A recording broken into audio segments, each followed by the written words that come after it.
आदरणीय राष्ट्रपति जी, आदरणीय उपराष्ट्रपति जी, लोकसभा के अध्यक्षा जी, पूर्व प्रधानमंत्री आदरणीय देवेगौड़ा जी,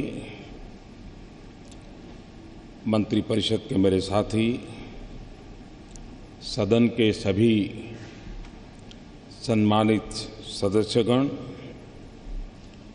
और विविध क्षेत्र से पधारे हुए सभी वरिष्ठ महानुभाव,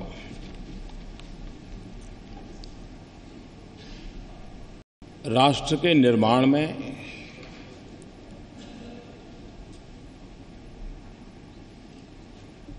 कुछ ऐसे पल आते हैं जिस पल पर हम किसी नए मोड़ पर जाते हैं, नए मुकाम की ओर पहुंचने का प्रयास करते हैं।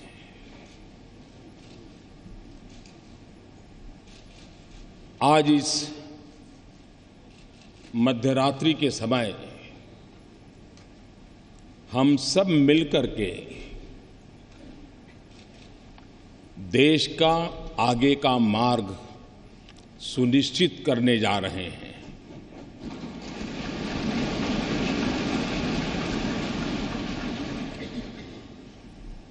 कुछ देर बाद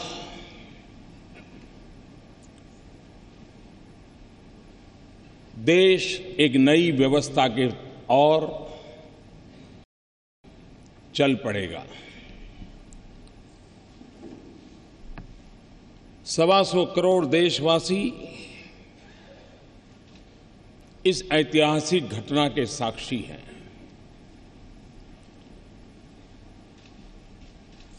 जीएसटी की ये प्रक्रिया ये सिर्फ अर्थव्यवस्था के दायरे तक सीमित है, ऐसा मैं नहीं मानता। पिछले कई वर्षों से अलग अलग महानुभावों के मार्गदर्शन में, नेतृत्व में, अलग अलग टीमों के द्वारा जो प्रक्रियाएं चली हैं, वो एक प्रकार से भारत के लोकतंत्र की, भारत के संघीय ढांचे की, कोऑपरेटिव फेडरलिज्म के हमारे कंसेप्ट की एक बहुत बड़ी मिसाल के रूप में आज ये अवसर हमारा आया है।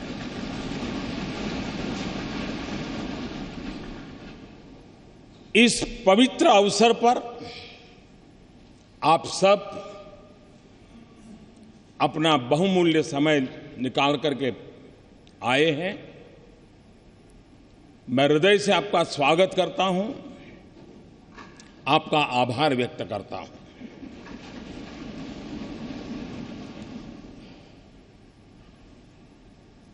ये जो दिशा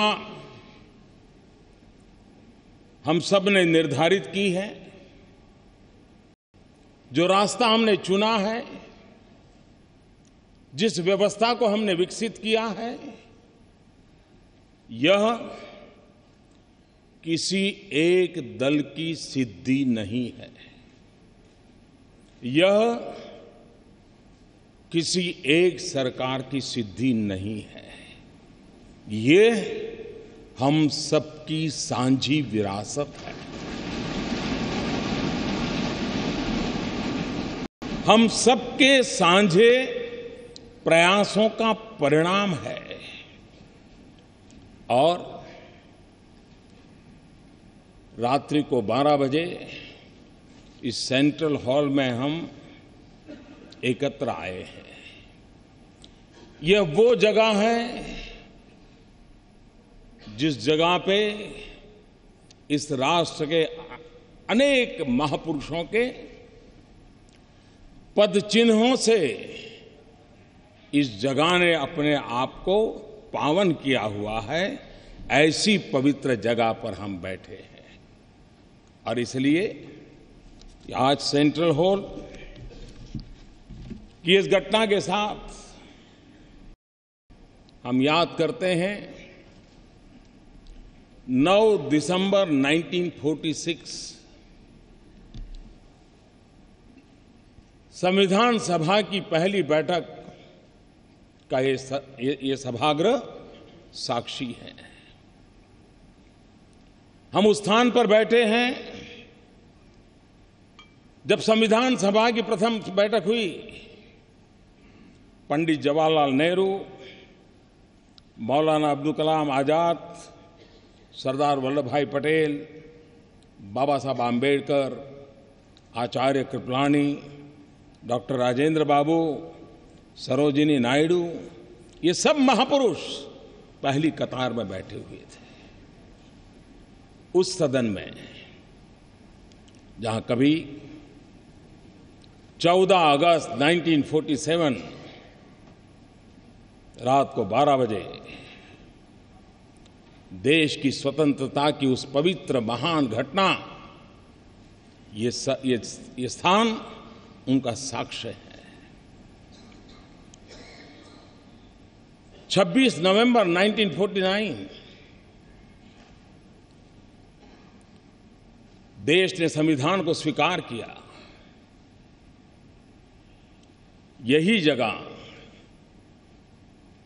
उस महान घटना का भी साक्षी के रूप में है। और आज वर्षों के बाद एक नई अर्थव्यवस्था के लिए, संघीय ढांचे की एक नई ताकत के लिए जीएसटी के रूप में इसी पवित्र स्थान से बढ़कर के मैं समझता हूं कोई और स्थान नहीं हो सकता है इस काम के लिए।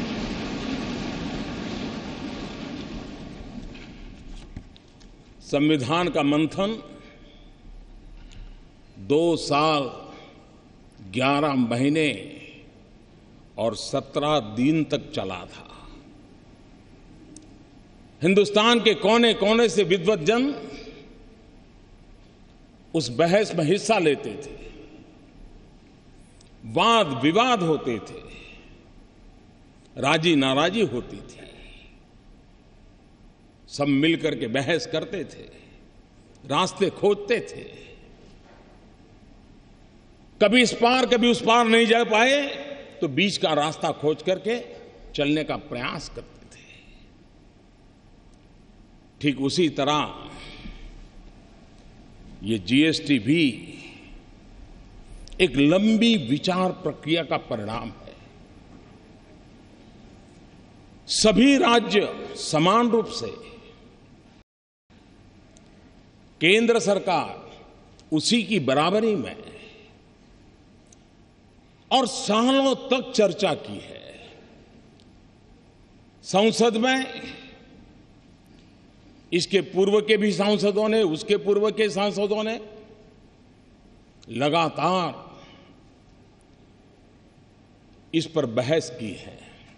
एक प्रकार से best brains of the country उन्होंने लगातार इस काम को किया है और उसी का परिणाम है कि आज ये जीएसटी को हम साकार रूप में देख सकते हैं। जब संविधान बना तो संविधान ने पूरे देश के नागरिकों को समान अवसर, समान अधिकार, उसके लिए सुनिश्चित व्यवस्था खड़ी करती थी। और आज जीएसटी एक प्रकार से सभी राज्यों के उन मोतियों को एक धागे में परोने का और आर्थिक व्यवस्था के अंदर एक सुचारू व्यवस्था लाने का एक अहम प्रयास है। जीएसटी ये कोऑपरेटिव फेडरलिज्म की एक मिसाल है जो हमें हमेशा हमेशा और अधिक साथ मिलकर चलने की ताकत देगी। जीएसटी ये टीम इंडिया का क्या परिणाम हो सकता है, ये टीम इंडिया की कर्तृत्व शक्ति का, सामर्थ्य का परिचायक है। ये जीएसटी काउंसिल केंद्र और राज्य ने मिलकर के उन व्यवस्थाओं को विकसित किया है जिसमें गरीबों के लिए जो पहले उपलब्ध सेवाएं थी उन सारी सेवाओं को बरकरार रखा है। दल कोई भी हो, सरकार कहीं की भी हो, गरीबों के प्रति संवेदनशीलता इस जीएसटी के साथ जुड़े हुए सब लोगों ने समान रूप से उसकी चिंता की है। मैं जीएसटी काउंसिल को बधाई देता हूं। अब तक इस काम का नेतृत्व जिन जिन लोगों ने किया है, अरुण जी ने विस्तार से कहा था, मैं उसका पुनरावर्तन नहीं करता हूं। मैं उन सबको भी बधाई देता हूं। इस प्रक्रिया को जिन जिन लोगों ने आगे बढ़ाया उन सबको मैं बधाई देता हूं। आज जीएसटी काउंसिल की 18वीं मीटिंग हुई और थोड़ी देर के बाद जीएसटी लागू होगा। ये भी संयोग है कि गीता के भी 18 अध्याय थे और जीएसटी काउंसिल की भी 18 मीटिंगें हुई और आज हम उस सफलता के साथ हम आगे बढ़ रहे हैं। एक लंबी प्रक्रिया थी, परिश्रम थी, शंका आशंकाएं थी, राज्यों के मन में गहरे सवाल थे, लेकिन अथाग पुरुषार्थ, परिश्रम, दिमाग की जितनी भी शक्ति उपयोग में लाई जा सकती है ला करके इस कार्य को पार किया है। चाणक्य ने कहा था, यद्दुरम यद्दुराद्यम यच्च दुरे व्यवस्थितम तत्सर्वम तपसा साध्यम तपो ही दुर्ति क्रमम। चाणक्य के इस वाक्य ने हमारी इस पूरी जीएसटी प्रक्रिया को बड़े अच्छे ढंग से कहा है। कोई वस्तु कितनी ही दूर क्यों न हो, उसका मिलना कितना ही कठिन क्यों न हो, वो पहुंच से कितनी ही बाहर क्यों न हो, कठिन तपस्या और परिश्रम से उसे भी प्राप्त किया जा सकता है और ये आज हुआ है। हम कल्पना करें कि देश आजाद हुआ, 500 से ज्यादा रियासतें थी। अगर सरदार वल्लभ भाई पटेल ने इन रियासतों को मिलाकर के देश को एक न किया होता, देश का एकीकरण न किया होता, तो भारत का राजनीतिक मानचित्र कैसा होता, कैसा बिखराव होता। आजादी होती लेकिन देश का वो मानचित्र कैसा होता। जिस प्रकार से सरदार वल्लभ भाई पटेल ने रियासतों को मिलाकर के एक राष्ट्रीय एकीकरण का बहुत बड़ा काम किया था, आज जीएसटी के द्वारा आर्थिक एकीकरण का एक महत्वपूर्ण काम हो रहा है।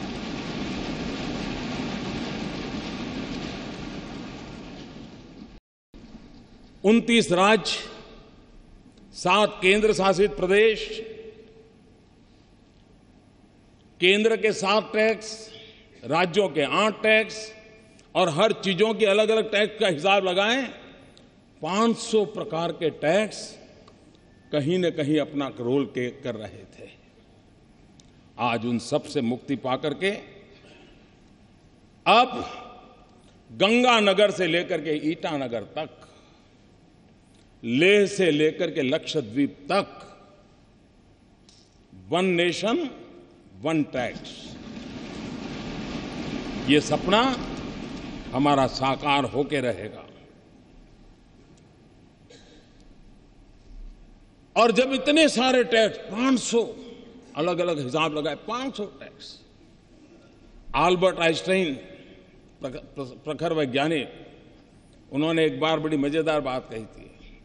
उन्होंने कहा था, दुनिया में अगर कोई चीज समझना सबसे ज्यादा मुश्किल है तो वो है इनकम टैक्स। ये अल्बर्ट आइंस्टाइन ने कहा था। मैं सोच रहा था अगर वो यहां होते तो पता नहीं ये सारे टैक्स देख करके क्या कहते, क्या सोचते। और इसलिए, और हमने देखा है कि उत्पाद के अंदर के उत्पादन में तो ज्यादातर कोई बहुत असमानता नहीं आती है, लेकिन जब प्रोडक्ट बाहर जाता है राज्यों के अलग अलग टैक्स के कारण असमानता दिखती है। एक ही चीज दिल्ली में एक दाम होगा, 25-30 किलोमीटर दूर गुरुग्राम में दूसरा लगेगा, और उधर नोएडा में गए तो तीसरा होगा। क्यों? क्योंकि हरियाणा का टैक्स अलग, उत्तर प्रदेश का टैक्स अलग, दिल्ली का टैक्स अलग। इन सारी विविधताओं के कारण सामान्य नागरिक के मन में सवाल उठता था कि मैं गुरुग्राम जाऊं तो यही चीज मुझे इतने में मिल जाती है, मैं वही चीज नोएडा जाता हूं तो इतने में मिलती है, और दिल्ली में जाता हूं तो इतने में मिलती है। एक प्रकार से हर किसी के लिए कंफ्यूजन की स्थिति रहती थी। और पूंजी निवेश में भी विदेशों के लोगों के लिए ये सवाल रहता था कि भाई किस एक व्यवस्था हम समझते हैं और काम कहीं सोचते हैं तो दूसरे राज्य में दूसरी व्यवस्था सामने आती है, और एक कंफ्यूजन का माहौल बना रहता था। आज उसमें से हम मुक्ति की ओर आगे बढ़ रहे हैं। अरुण जी ने बड़ा विस्तार से वर्णन किया है कि जीएसटी के कारण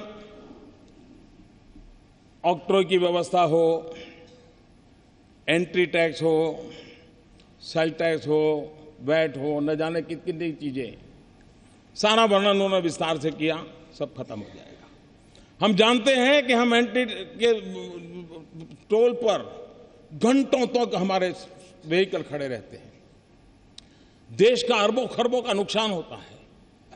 फ्यूल के जलने के कारण पर्यावरण का भी उतना ही नुकसान होता है। इस सारी व्यवस्थाएं सिमलेस होने के कारण एक प्रकार से उन सारी अव्यवस्थाओं में से एक मुक्ति का मार्ग हमें प्राप्त होगा। कभी कभार पेरिसेबल गुड़ खास करके समय पर पहुंचना बहुत आवश्यक होता था, लेकिन वो जब नहीं पहुंचता था तो उसके कारण उस पहुंचाने वाले का भी नुकसान होता था और जो प्रोसेसिंग करता था उसका भी नुकसान होता था। इन सारी जो व्यवहार जीवन की अव्यवस्थाएं थी, उन अव्यवस्थाओं से आज हम मुक्ति पा रहे हैं और हम आगे बढ़ रहे हैं।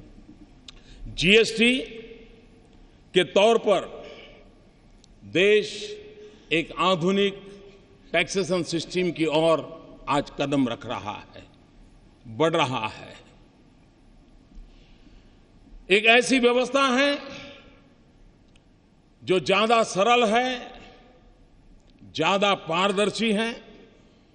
एक ऐसी व्यवस्था है जो काले धन को और भ्रष्टाचार को रोकने में एक अवसर प्रदान करती है। एक ऐसी व्यवस्था है जो ईमानदारी को अवसर देती है, जो ईमानदारी से व्यापार करने के लिए एक नया उत्साह और उमंग भरने की व्यवस्था इससे मिलती है। एक ऐसी व्यवस्था है जो नए गवर्नेंस के कल्चर को भी लेकर के आती है और जिसके द्वारा जीएसटी हम लेकर के आए हैं। भाइयों साथियों,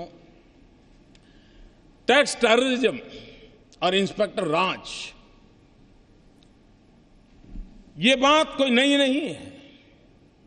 सब दूर ये शब्द हम सुनते आए हैं। परेशानी भुगतने वालों से हमने उस चिंता को अनुभव किया है, और जीएसटी की इस व्यवस्था के कारण, टेक्नोलॉजिकली सारा ट्रेल होने के कारण अब अफसरशाही,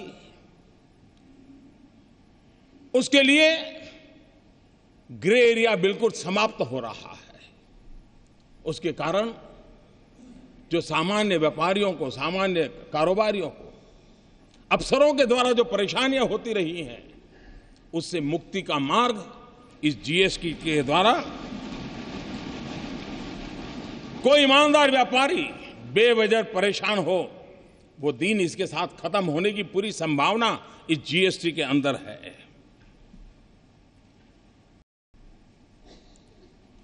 इस पूरी व्यवस्था में छोटे व्यापारियों को 20 लाख तक का व्यापार करने वालों को पूरी तरह मुक्ति दे दी गई है, और जो 75 लाख तक है उनको भी कम से कम इस चीजों से जुड़ना पड़े, इसकी व्यवस्था की है।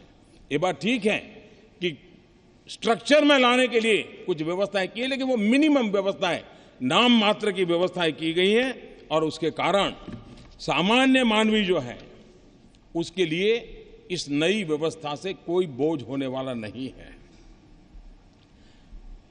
साथियों, जीएसटी की व्यवस्था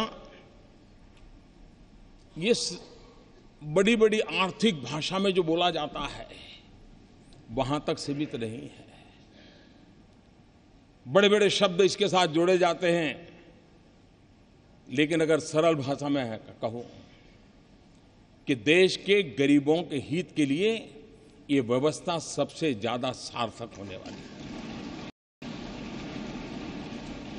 आजादी के 70 साल के बाद भी हम गरीबों तक जो पहुंचा नहीं पाए हैं, ऐसा नहीं कि प्रयत्न नहीं हुए हैं, सब सरकारों ने प्रयत्न किए हैं, लेकिन संसाधनों की मर्यादा रही है कि हम हमारे देश के गरीब की उन आवश्यकताओं की पूर्ति में कहीं न कहीं कम पड़े हैं। अगर हम संसाधनों को सुव्यवस्थित ढंग से, और बोझ किसी एक पर न जाए, बोझ स्प्रेड हो जाए, हॉरिजॉन्टल जितना हम स्प्रेड करें उतना ही देश को वर्टिकल ले जाने की सुविधा बढ़ती है।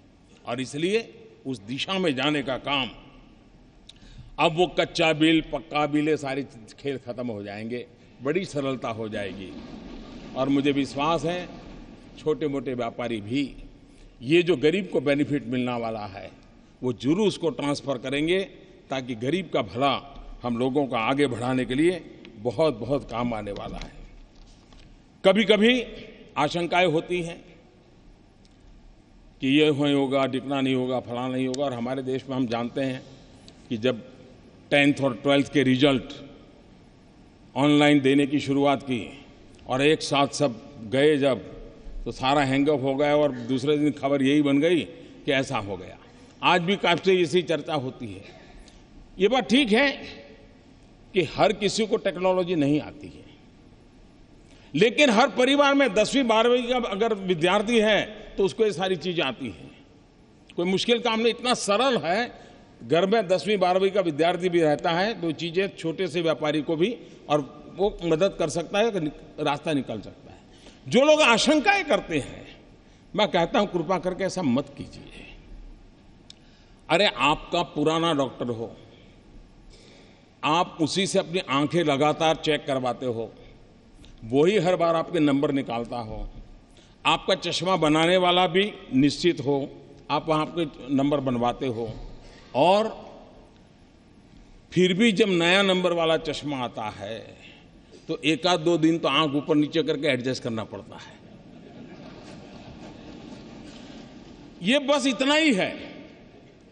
और इसलिए थोड़ा सा हम प्रयास करेंगे, इस व्यवस्था के साथ हम आसानी से जुड़ जाएंगे। और इसलिए मैं आपसे आग्रह करता हूं कि अफवाहों के बाजार को बंद करें, और अब जब देश चल पड़ा है तो सफल कैसे हो, देश के गरीब जनों की भलाई के लिए कैसे काम हो, उस पर हम दे करके चलें। और तब जाकर के जीएसटी की इस निर्णय का वैश्विक इकोनॉमिक वर्ल्ड में एक बहुत सकारात्मक प्रभाव हुआ है। भारत में जो पूंजी निवेश करना चाहते हैं उनके लिए भी एक प्रकार की व्यवस्था बहुत आसानी से वो समझ पाते हैं और उसको चला पाते हैं। मैं समझता हूं भारत में और आज दुनिया का एक प्रिय डेस्टिनेशन के रूप में, निवेश के लिए प्रिय डेस्टिनेशन के रूप में भारत को हर प्रकार से स्वीकृति मिली है। और इसके लिए मैं समझता हूं कि एक अच्छी सुविधा विश्व व्यापार से जुड़े हुए लोगों को भी भारत के साथ व्यापार करने की मिलेगी। जीएसटी एक ऐसा कैटालिस्ट है जो देश के व्यापार को, उसमें जो असंतुलन है उस असंतुलन को खत्म करेगा। जीएसटी एक ऐसा कैटालिस्ट है जिससे एक्सपोर्ट प्रमोशन को भी बहुत बल मिलेगा। और जीएसटी एक वो व्यवस्था है जिसके कारण आज हिंदुस्तान में जो राज्य ठीक से विकसित हुए हैं उनको विकास के अवसर तुरंत मिलते हैं, लेकिन जो राज्य पीछे रह गए हैं उनको वो अवसर तलाशने में बहुत दम गूंथना पड़ता है। उन राज्यों का कोई दोष नहीं है, प्राकृतिक संपदा से समृद्ध है। हमारा बिहार देखें, हमारा पूर्वी उत्तर प्रदेश देखें, हमारा पश्चिम बंगाल देखें, हमारे नॉर्थ ईस्ट के देखें, हमारा उड़ीसा देखें, संसाधन प्राकृतिक संसाधनों से भरे पड़े हैं। लेकिन अगर उनको ये व्यवस्था, जब जिस एक कानून की व्यवस्था मिल जाएगी, मैं साफ देख रहा हूं कि हिंदुस्तान का पूर्वी हिस्सा के विकास की में जो कुछ भी कमी रह गई है उसको पूरा करने का सबसे बड़ा अवसर इससे मिलने वाला है। हिंदुस्तान के सभी राज्यों को विकास के समान अवसर प्राप्त होना, ये अपने आप में विकास के राह पर आगे बढ़ने का एक बहुत बड़ा अवसर है। जीएसटी एक प्रकार से जैसे हमारी रेलवे है, रेलवे केंद्र और राज्य मिलकर के चलाते हैं, फिर भी भारतीय रेल के रूप में हम देखते हैं। राज्य के अंदर स्थानीय रूप से मदद मिलती है, एक समान रूप से हम देखते हैं। हमारी सेंट्रल सर्विस के अधिकारी केंद्र और राज्यों में वितरित हैं, फिर भी दोनों तरफ से मिलकर के चला सकते हैं। एक जीएसटी ऐसी व्यवस्था है कि जिसमें पहली बार केंद्र और राज्य के लोग मिलकर के निश्चित दिशा में काम करने वाले हैं। ये अपने आप में एक भारत श्रेष्ठ भारत के लिए एक उत्तम से उत्तम व्यवस्था आज हो रही है और जिसका प्रभाव आने वाले दिनों में आने वाली पीढ़ियां हमें गर्व के साथ स्वीकार करेगी। 2022 भारत की आजादी के 75 साल हो रहे हैं। न्यू इंडिया का सपना लेकर के हम चल पड़े हैं। 125 करोड़ देशवासी न्यू इंडिया बनाने के सपनों को लेकर के चल रहे हैं और इसलिए भाइयों बहनों, जीएसटी एक अहम भूमिका अदा करेगी। और हम लोगों ने जिस प्रकार से प्रयास किया है, लोकमान्य तिलक जी ने जो गीता रहस्य लिखा है, उस गीता रहस्य के समापन में उन्होंने वेद का एक मंत्र को उसमें समाहित किया है और उस वेद का मंत्र आज भी हम लोगों के लिए प्रेरणा देने वाला है। और लोकमान्य तिलक जी ने कहा है, उसका उल्लेख किया हुआ है, मूलतः ऋग्वेद का एक श्लोक है, समानी वह आकृति ही समाना हृदयानि वह समानमस्तु वो मनो यथा वह सुसहासति। आप लोगों का संकल्प, निश्चय और भाव, अभिप्राय एक समान रहे, आप लोगों के हृदय एक समान हो, जिससे आप लोगों का परस्पर कार्य सर्वत्र एक साथ भली प्रकार से हो सके। इस भाव से लोकमान्य तिलक जी ने भी हमें आज परिणाम दिया है। जीएसटी न्यू इंडिया की एक टैक्स व्यवस्था है। जीएसटी डिजिटल भारत की टैक्स व्यवस्था है। जीएसटी सिर्फ ईज ऑफ डूइंग बिजनेस नहीं है, GST way of doing business की भी एक दिशा दे रहा है। जीएसटी सिर्फ एक टैक्स रिफॉर्म नहीं है, लेकिन वो आर्थिक रिफॉर्म का भी एक अहम कदम है। जीएसटी आर्थिक रिफॉर्म से भी आगे एक सामाजिक रिफॉर्म का भी एक नया तबका, जो एक ईमानदारी के उत्सव की दिशा में ले जाने वाला ये बन रहा है। कानून की भाषा में GST goods and service tax के रूप में जाना जाता है, लेकिन जीएसटी से जो लाभ मिलने वाले हैं, और इसलिए मैं ये कहूंगा कि कानून भले कहता हो कि गुड्स एंड सर्विस टैक्स, लेकिन हकीकत में ये गुड एंड सिंपल टैक्स है। और गुड इसलिए कि टैक्स पर टैक्स जो लगते थे उससे मुक्ति मिल रही है। सिंपल इसलिए है कि पूरे देश में एक ही फॉर्म होगा, एक ही व्यवस्था होगी और उसी व्यवस्था से चलने वाला है और इसलिए उसे हमें आगे बढ़ाना है। मैं आज इस अवसर पर आदरणीय राष्ट्रपति जी ने समय निकाल करके, क्योंकि इस सारी यात्रा के वे भी एक साथी रहे, सहयात्री रहे, इसके हर पहलू को उन्होंने भली भांति देखा है, जाना है, प्रयास किया है। उनका मार्गदर्शन इस महत्वपूर्ण ऐतिहासिक घड़ी में हम सब के लिए एक बहुत बड़ी प्रेरणा का कारण बनेगा। नया उमंग और उत्साह मिलेगा और उसको लेकर के हम आगे चलेंगे। मैं आदरणीय राष्ट्रपति जी से मैं उनका बहुत आभारी हूं कि वो आज आए हम सबका मार्गदर्शन करने के लिए, और उनकी बातें हम सबको एक नई प्रेरणा देती रहेगी। इसी एक भाव के साथ मैं फिर एक बार इस प्रयत्न के साथ जुड़े हुए हर किसी का आभार व्यक्त करते हुए मेरी वाणी को विराम देता हूं और श्रद्धेय राष्ट्रपति जी से आग्रह करता हूं कि वो हमारा मार्गदर्शन करें।